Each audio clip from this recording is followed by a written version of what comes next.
Welcome to the Parramatta City Strategic Spatial Circularity Narrative for a Circular Economy, and I'm Sasha Alexander.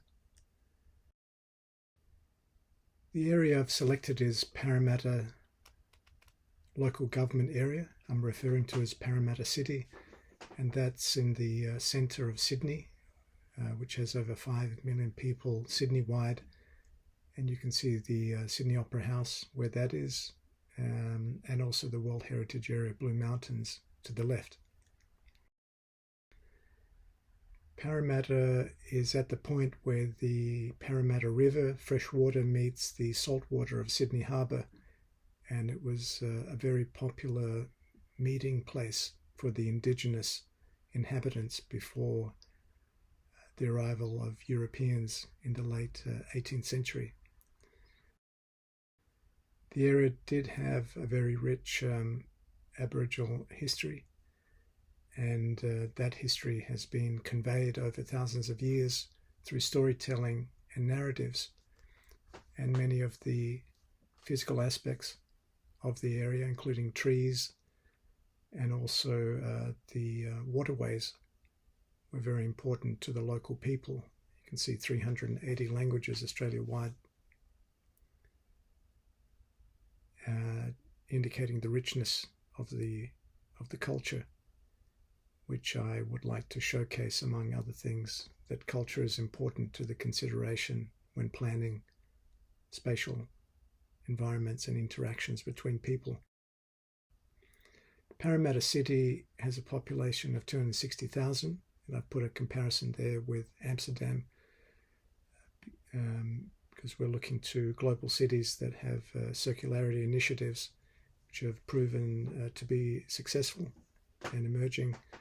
And there's a lot that we could learn, just giving a scale there, of Parramatta and the Greater Sydney. This is one suburb of 900, and also that landfill is going to be exhausted for Sydney just after the year 2030, which puts a big challenge to the city. So the challenges include wanting to interconnect local and regional to make it livable, but also to have an understanding of the benefits of moving to circularity for the citizen, but also to the state, so the citizen understanding what the government is doing, looking at inclusive design approaches, and also looking at the benefits of reflecting upon the United Nations Sustainable Development Goals in a number of categories, because some of the metrics may be of consequence to planning spatial circularity in our own region.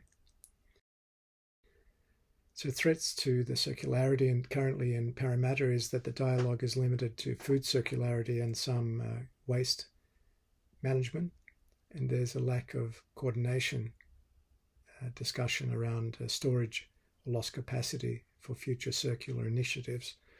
This will also impact on logistics and material flow, and carrying capacity could also be overlooked if it's not being discussed at the moment. So that's a point of focus for any future strategy.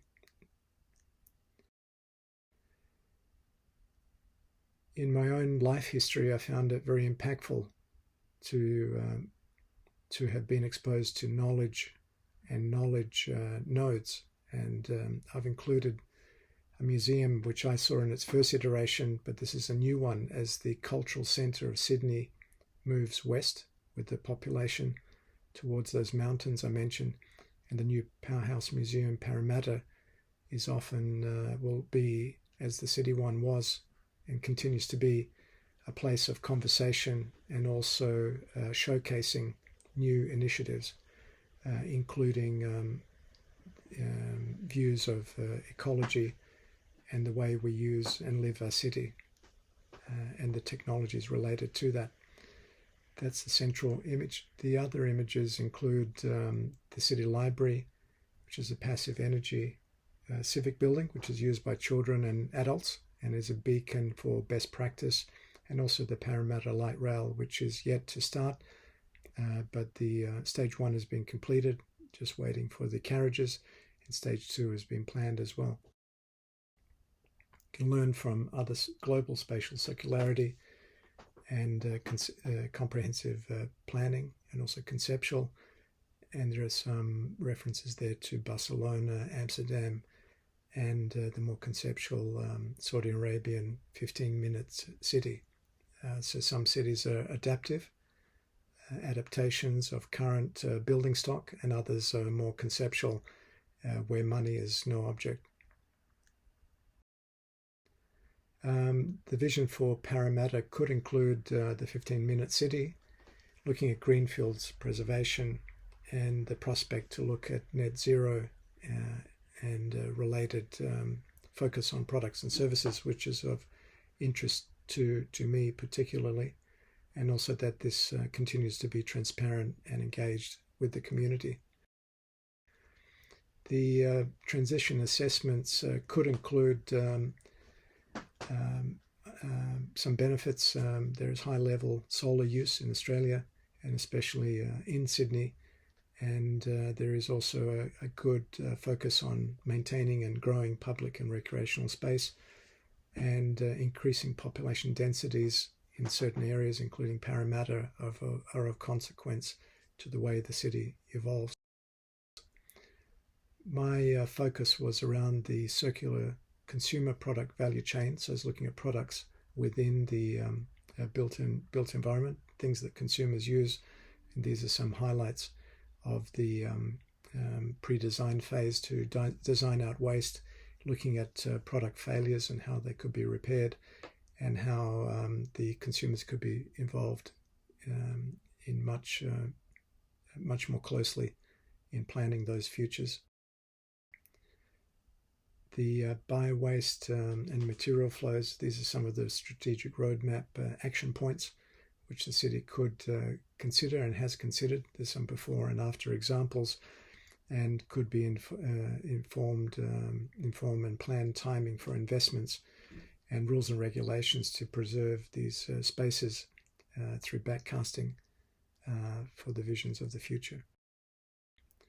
This was my approach to the interventions inventory. So it's looking at physical spaces and looking at the 15-minute city, and looking at managing waste, but also using some of that bio-waste to grow the green areas for possible food production, as well as green space. And also in the orange there, you've got the recycling deployments. So that's connecting citizens with stakeholders, and using also physical, that could be the buildings, communication in the streets about circular approaches, but also digital approaches. So that's the prospect of looking at big data and looking at circular big data to influence ongoing consumer viewpoints and alignments to any decision making, including regulations, where there's a cooperative and co-design aspect for local communities.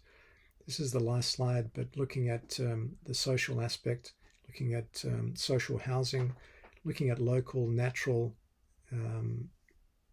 features and values to maintain and how they have reciprocal rewards, and also looking at spatial developments that have positive socio-environmental impacts, but also on the economy.